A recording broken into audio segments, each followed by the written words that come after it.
Всем привет, за микрофоном Наемник. В этом видео мы поговорим про будущее обновление в Mini Days 2.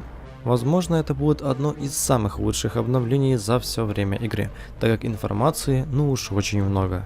Перед началом хочу напомнить то, что есть новостной телеграм-канал, где публикуется вся самая свежая информация об игре.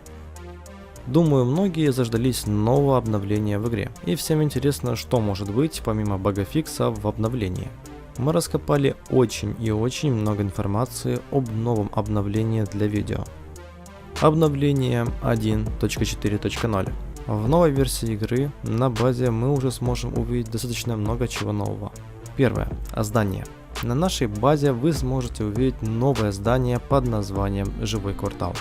Это новое здание, в котором мы сможем помогать выжившим за выполнение их заданий.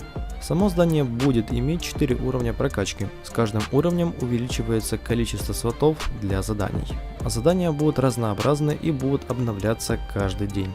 Какие задания, доступное максимальное количество этих заданий и вознаграждение за выполнение этих заданий пока неизвестно.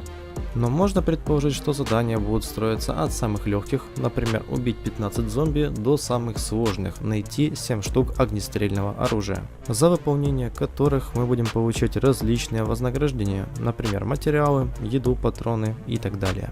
Благодаря этому игроки смогут намного легче и быстрее развиваться и будут намного чаще посещать игру. Помимо нового здания появятся дополнительные 2 уровня радиостанции, которые нам откроют 2 новых персонажей – Дэйв и Грета. Новые персонажи будут такими же, как и другие персонажи, за исключением внешности. Как по мне, очень классно нарисованные персонажи. А как вы считаете? Помимо изменений нашей базы, в игру будет добавлена возможность создавать коллективные чаты или простыми словами кланы. Переходя по этой кнопке, мы сможем в созданном клане общаться с другими игроками, что даст возможность коммуницировать внутри игры, чего очень не хватало все это время. Пока неизвестно, сколько максимально можно будет вмещать людей в один такой клан, и что помимо общения еще нам даст эта новая функция.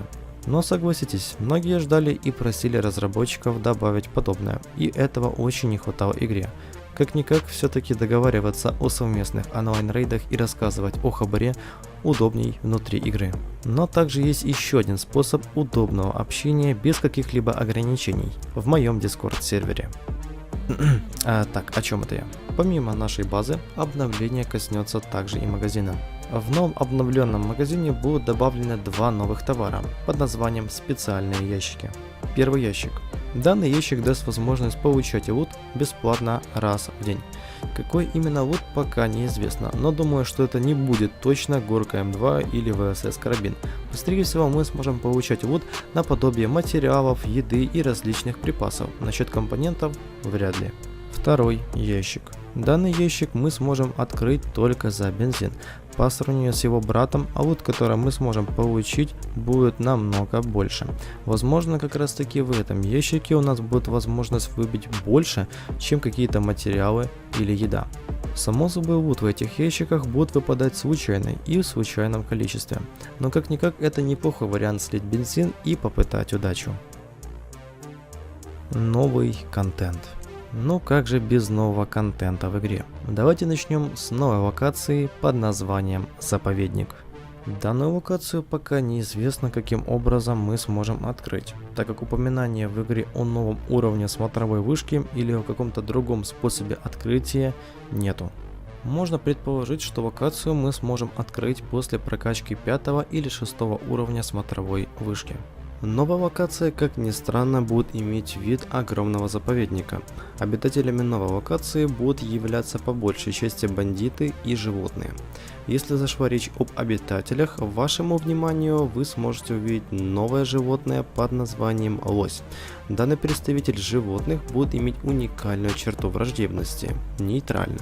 Лось будет нейтрально относиться ко всем обитателям, но за исключением, если его начать атаковать, то тогда лось будет атаковать обидчика за то, что его потревожили. Благодаря этому игрок сможет укрываться от погонь противника, используя себе на пользу нейтральное отношение животного.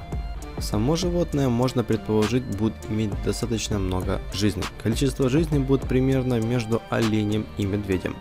Что насчет урона, неизвестно. Помимо нового обитателя в игре, также появится новый предмет – точильный камень. Благодаря этому предмету мы сможем не только получить больше материалов, но и починить оружие в игре. Думаю, разработчики прекрасно понимают, что количество снаряжения и времени на починку этого всего дела увеличивается с прокачкой игрока. По этой причине разработчики добавят возможность точильному камню и скотчу чинить сломанные предметы. Согласитесь, это немного уменьшит время, которое мы тратим на починку того или иного снаряжения. И последнее изменение, которое прикоснется обновление, это добавление возможности ставить капканы на земле.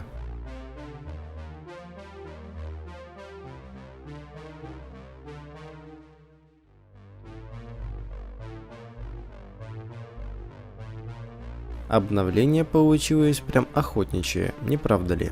Ну что ж, вот такое обновление у нас может быть, и если же, конечно же, оно выйдет. Само собой, вся ранее озвученная информация об обновлении является лишь предположением, так как подтверждения от официальных источников нет. Да и какой-либо информации о дате выхода нового обновления также нет. Сама информация об обновлении была построена на той информации и догадках, которые были взяты из файлов игры. Возможно, если будут какие-либо действия от разработчиков в сторону нового контентного обновления или хотя бы бага-фикса, обновление может сложиться иначе.